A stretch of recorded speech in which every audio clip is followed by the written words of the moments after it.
Sean bienvenidos una vez más a la sede del Centro de Prensa Internacional del Ministerio de Relaciones Exteriores de la República de Cuba. De inmediato iniciamos la conferencia de prensa del Ministerio de Salud Pública sobre la actualización de la situación epidemiológica del país frente a la COVID-19. Nos acompaña, como ya es habitual, el doctor Francisco Durán García, director nacional de epidemiología del MINSAP. Doctor, buenos días. Buenos días a ustedes que hacen posible esta transmisión, a Gisela que nos acompaña en el estudio y muy importante a todas las personas que en diferentes lugares siguen esta información. Hoy un buen día desde el punto de vista de que ya es el día número 11 que no tenemos fallecidos. Realmente es expresión del esfuerzo, de los tratamientos que con apoyo del mundo científico de nuestro país pues han permitido estos resultados desde el punto de vista de la sobrevivencia de nuestros pacientes. Realmente es de satisfacción, creo que para todos los cubanos, que tengamos estos resultados. En Cuba, de todas formas, en los hospitales mantenemos 561 pacientes ingresados, en vigilancia hay 12, sospechosos hay 309 y confirmados 240 personas que han sido diagnosticados con la COVID-19. En la atención primaria de salud se vigilan 454 personas por nuestros profesionales, especialistas y técnicos de la salud.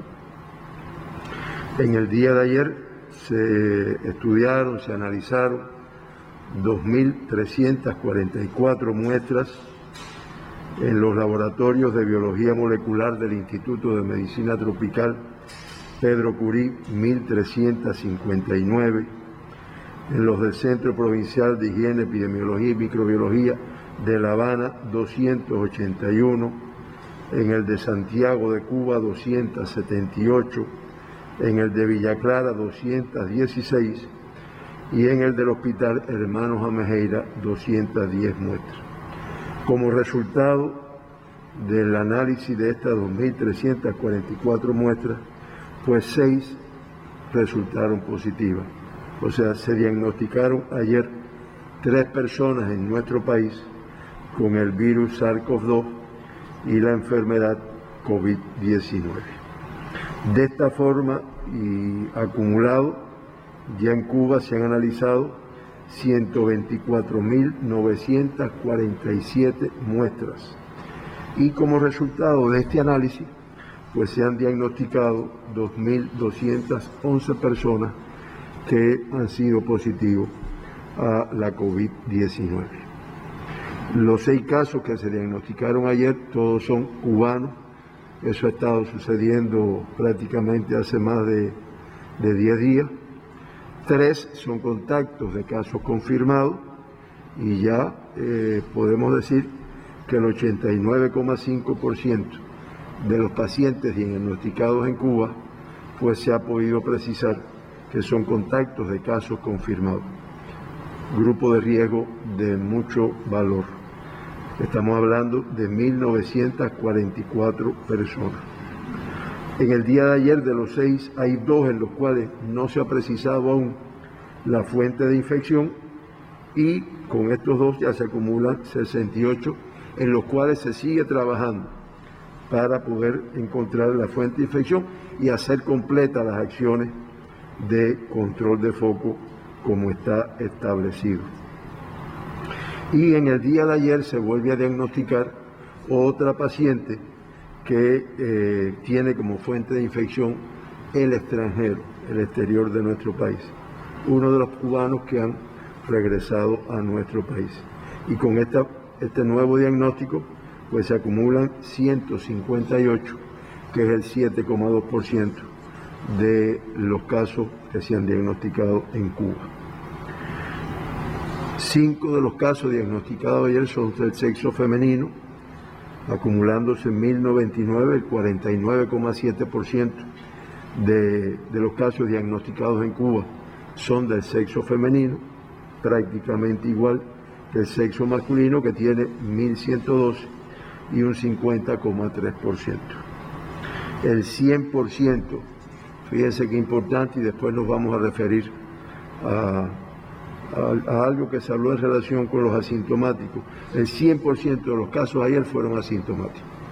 Si no se hubieran investigado, si no se hubieran estudiado por ser contactos, por estar dentro de los grupos de riesgo, por ser de la vigilancia que se tiene con las personas que regresan a nuestro país, pues realmente a lo mejor no hubieran ido al médico ni se hubiera detectado, porque eran totalmente asintomáticos. Ya con estos 6 del día de ayer, pues suman 1.169 personas que en Cuba se han diagnosticado asintomáticas en ese momento, que es el 52,9% de todos los casos confirmados. Por grupos de edades, hay un niño de 13 años de edad, una niña, perdón, de aquí de La Habana, contacto de un caso positivo, y ya se acumulan en nuestro país 244 niños que han sido diagnosticados con la enfermedad, con una evolución satisfactoria, sin complicaciones, y 218 han sido dados de alta.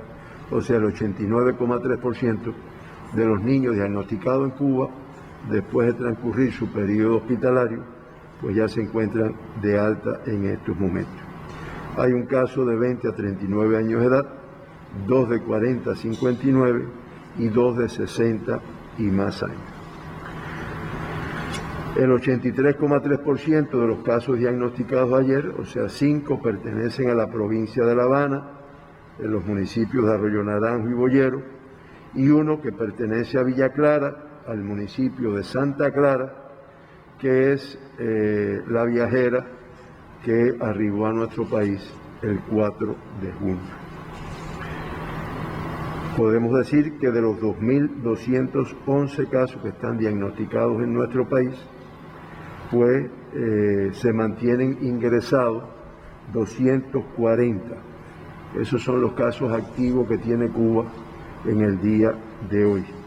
Y también, como resultado de todas las medidas previas al ingreso, durante su ingreso y demás, 239, o sea, el 99,5%, presentan una evolución clínica estable. Siempre mencionamos los 83 fallecidos que lamentamos se hayan producido en nuestro país, y eso representa una letalidad de 3,75%. Los 2 evacuados siempre lo mencionamos, y en el día de ayer se dieron 6 altas, igual cantidad de altas que la cantidad de casos diagnosticados. Y con estas 6 altas que se dieron aquí en La Habana, pues 1.886 pacientes de los diagnosticados en nuestro país, pues ya están recuperados, ya están de alta clínica o de alta epidemiológica, que es el 85,4% de la pandemia en nuestro país. Se mantiene, no tenemos críticos de esta enfermedad ingresado en ninguna unidad, y mantenemos el caso grave que se encuentra en la terapia intensiva del Hospital Salvador Allende. Desde el punto de vista de la tasa de letalidad, pues nuestro país ocupa el lugar número 18, tal como el mismo lugar que teníamos ayer, de los países de la región de las Américas que reportan casos de COVID-19. Muy significativa, y en primer lugar los Estados Unidos, con 1.961.185 casos confirmados, Brasil con 691.758, Perú con 199.696, Chile con 138.846 y México con 120.102 casos confirmados. Son los países que encabezan desde el punto de vista de la morbilidad, desde el punto de vista de la incidencia, desde el punto de vista de los casos confirmados, encabezan, son los que mayor incidencia tienen en la región de las Américas. Hasta las 12 de la noche de ayer se reportaban los 185 países en los cuales se han confirmado casos de COVID-19 en el mundo, y en el día de ayer sigue siendo muy elevada la cifra de casos que se confirman. Se confirmaron en el mundo 109.019 casos en un solo día. Realmente es alarmante, ¿no? Eso hace que ya la cifra de casos confirmados en el mundo pues ascienda a 7.069.278 casos.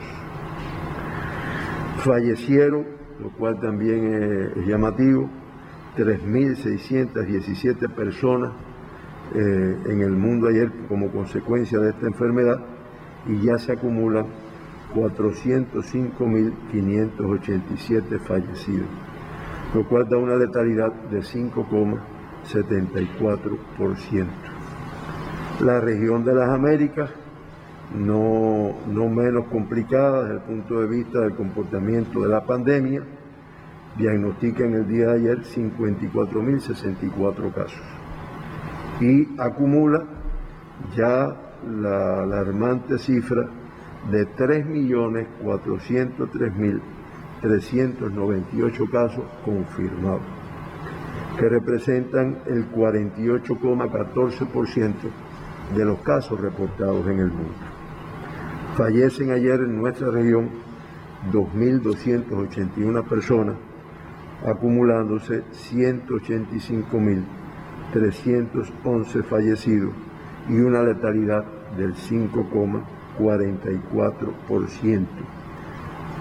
Esa es la situación del mundo, la situación específica de la región de las Américas, que, como ustedes pueden apreciar, realmente da la apariencia de que no tiene todavía un control, y como vimos ayer, se ha ido desplazando de los primeros países que tenían una mayor incidencia en el mundo, y como es natural también, a veces una letalidad alta, se ha ido desplazando hacia el continente americano fundamentalmente. Hasta aquí la información de la situación de nuestro país, de la situación del mundo, y ahora escuchamos las preguntas que pueden haberse hecho a través de los diferentes medios.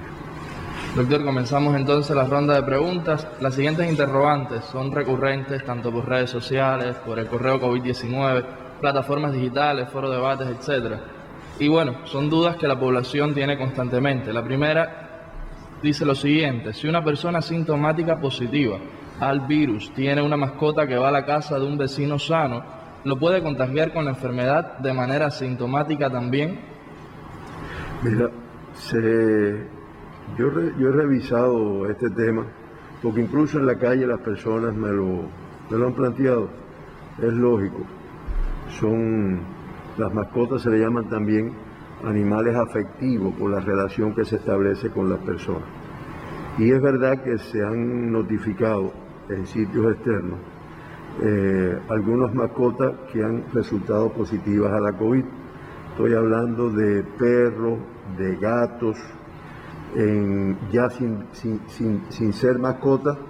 En una ocasión salió que en el zoológico de Nueva York se habían diagnosticado 2 tigres, o algún tigre que estaba positivo.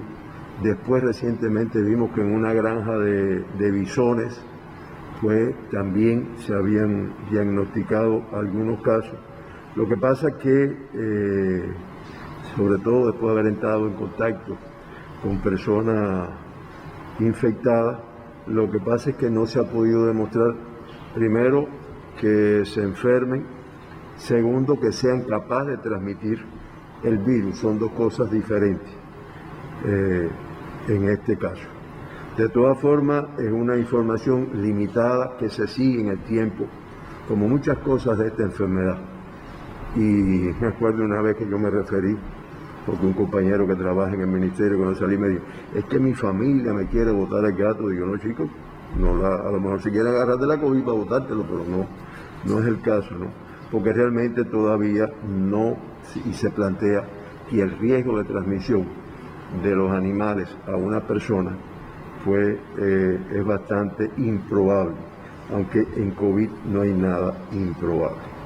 Por eso, cuando tú revisas esta información, pues te da un grupo de recomendaciones que a veces resultan simpáticas, ¿no? O sea, sacar a los perritos en lugares que no estén, hacer sus necesidades en lugares que no estén concentrados, no recomienda que le pongan nasobuco, a pesar de que a veces hemos visto en la calle algunas personas que se lo ponen, mantenerlo el menor tiempo dentro de la casa, el mayor tiempo posible. O sea, son un grupo de recomendaciones, por si acaso, porque realmente no se ha demostrado que las mascotas sean capaces de transmitir la enfermedad al ser humano.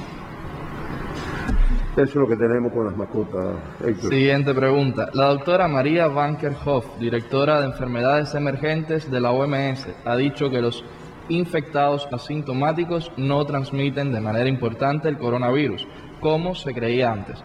Sería bueno que el doctor Durán se refiera a este aspecto, dice un usuario en redes sociales. Sí, es cierto que la doctora María Van Kerkhove, que es la jefa de la unidad de zoonosis y enfermedades emergentes de la Organización Mundial de la Salud, en un momento determinado dijo la información de que no se sabe si los asintomáticos contagien el coronavirus a otros. Esto es un pronunciamiento importante, porque hasta ahora hemos estado diciendo que lo peligroso de esta enfermedad es que las personas asintomáticas transmiten la enfermedad. Y como son asintomáticas, ni uno se da cuenta que tienen el virus, ni ellos a veces se dan cuenta, no van al médico porque no se sienten ningún síntoma, y por lo tanto es el gran riesgo que tiene la enfermedad. Eso en un momento ella lo informó, y como dice, y lo leo textualmente, el artículo que revisamos, la propia organización, o sea, la Organización Mundial de la Salud, desmintió la información que compartió el lunes sobre personas asintomáticas con la COVID. El organismo declaró este martes que se desconoce aún la incidencia de estos pacientes en la transmisión. O sea, ¿qué papel juega el asintomático en la transmisión de la enfermedad? Es lo que se plantea, que todavía se sigue estudiando, pero hasta ahora pues no hay nada comprobado. Esto yo reitero, porque no cambia nada, porque si es así, entonces la población diría, bueno, pero entonces el riesgo es menor. No cambia nada el riesgo de la transmisión de la enfermedad. Y nosotros, de la experiencia que ya se viene acumulando en nuestro país, pues hemos tenido contagios de personas asintomáticas, o sea, que el contacto con el cual han estado en relación, pues ha sido una persona asintomática. Y tú dirás, bueno, ¿y cómo tú sabes que era asintomático? No, mira, en conglomerados de personas, en los eventos que hemos tenido, a veces es difícil, pero yo recuerdo que han existido, por ejemplo, parejas o grupos de personas que han venido del exterior, que han estado con cubanos o cubanas en relación, y después esa persona que no ha ido al exterior ha resultado positiva a la COVID. Y sin embargo, la persona que vino ha estado asintomática, que bueno, ha sido la relación más estrecha. Por eso, yo reitero, nosotros seguimos con nuestras medidas de restricción, nosotros seguimos protegiéndonos todos, porque realmente todavía no se ha demostrado que el asintomático no transmita. Todo lo contrario, todo parece indicar que sí, que es capaz de transmitir la enfermedad. Porque además, con las pruebas que se realizan, se ha visto que el asintomático muchas veces, la persona muchas veces 2 días o 3 días antes de comenzar con los síntomas ya tiene una carga viral suficiente como para detectarla mediante los estudios de PCR, pudiéramos decir. Por lo tanto, si tiene una carga viral detectable, es posible la transmisión de la enfermedad.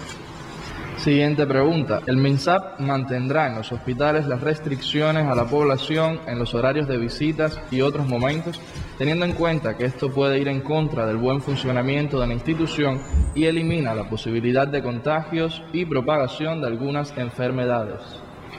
Sí, o sea, el Ministerio de Salud Pública, igual que todos los organismos de la Administración Central del Estado, pues se trabaja se le llama desescalamiento. O sea, ¿qué va a pasar en la etapa post-COVID? Cuando deje de seguir azotando o produciendo transmisiones en nuestro país, transmisiones. Dentro de salud pública, esta es una de las medidas que, aunque todavía no se ha aprobado una decisión determinada, pero sí se está evaluando.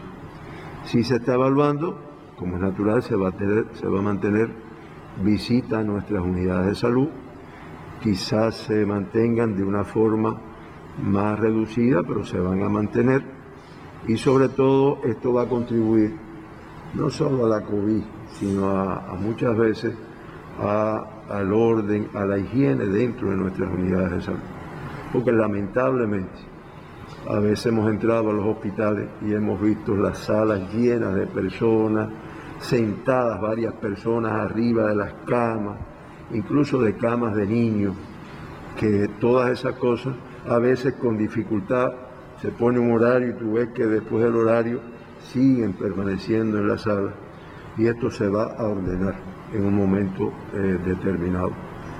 Pero bueno, reitero, se va a mantener, y en su momento, cuando ya esté propuesto, aprobado, se informará a la población cómo queda este tema en específico, que es la visita a los hospitales. Doctor, un ciudadano escribe al correo COVID-19. Se quedará el uso obligatorio del nasobuco, así como de guantes y gorros en la cabeza, en todos aquellos centros de trabajos particulares y estatales en los que se manipulen, elaboren y vendan alimentos como medida sanitaria y de protección.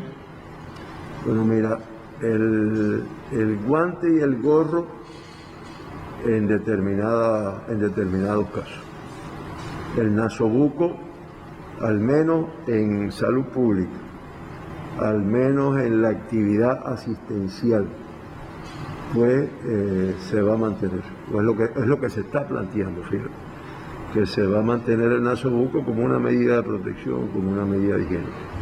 Hay otras medidas que también están establecidas, que lamentablemente a veces se violan, como es que las personas que procesan alimentos deben tener un gorro puesto, deben usar guantes en algunas ocasiones, deben de desinfectarse las manos con hipoclorito. El hipoclorito no es un problema de la COVID, el hipoclorito es algo que está establecido como una medida higiénica, y que eso se va a mantener, se va a exigir por su cumplimiento, porque realmente muchas ya estaban, quizás un poco se vayan a reforzar. Y siempre se va a indicar que la población, por un periodo de tiempo que no pudiéramos definir ahora, pues siempre que vaya a actividades públicas, a lugares donde necesariamente va a haber alguna que otra concentración de personas, a las colas que necesariamente pues la población tiene que acudir a resolver la vida, ¿no? Pues realmente que vaya protegida. Porque como proyectamos aquí en un gráfico, nosotros vimos como una persona que no tose, que habla, como estoy hablando yo ahora, emite microgotas de saliva. Y entonces, mira, eso es bueno para proteger contra la COVID, contra otros virus de virus respiratorios, virus de influenza, otros coronavirus que no es solo este, que producen cuadros respiratorios y protegen. La tuberculosis misma, que en Cuba es uno de los países con una baja tasa, pero existen casos de tuberculosis. Entonces, yo reitero, va a quedar para algunas actividades dentro de salud, y en la población se va a recomendar, se va a exigir en algunos casos que en estas situaciones se utilice el nasobuco. Por eso creo que todos los que han confeccionado, coleccionan y tienen sus nasobucos, pues no fue en balde, ¿no? Es algo que lo van a poder utilizar. Última pregunta, doctor. Se ha explicado en varias ocasiones que la primera prueba que se realiza es para detectar anticuerpos creados por el organismo ante cualquier infección, sea la prueba suma u otra prueba rápida. Se ha dicho también que solo el PCR en tiempo real detecta el SARS-CoV-2. Si una persona portadora del VIH se hace alguna de estas pruebas, como ya tiene una infección de base, ¿dará positivo? ¿Correrá la misma suerte el sospechoso a la COVID-19? Bueno, si tiene el virus, dará positivo. O sea, no se interfiere. No se interfiere el diagnóstico de la COVID-19 con el hecho de que yo sea VIH positivo o tenga otro proceso infeccioso que puede ser. Porque los diagnósticos son muy específicos para cada uno de ellos. Es cierto que los test rápidos detectan los anticuerpos que la persona ha ido generando contra ese virus, que el PCR ya detecta fracciones del virus más específicamente. Cada una tiene su momento para indicarse. Un día lo vamos a proyectar aquí con un gráfico, en qué momento es mejor en qué momento es mejor aquella. Y no tiene que ver, o sea, yo puedo tener cualquier otro proceso infeccioso que si además de eso adquiero o me contagio con el virus SARS-CoV-2, pues con la prueba que me hacen, pues lo detectan. Se detectan diferenciadamente de otros microorganismos.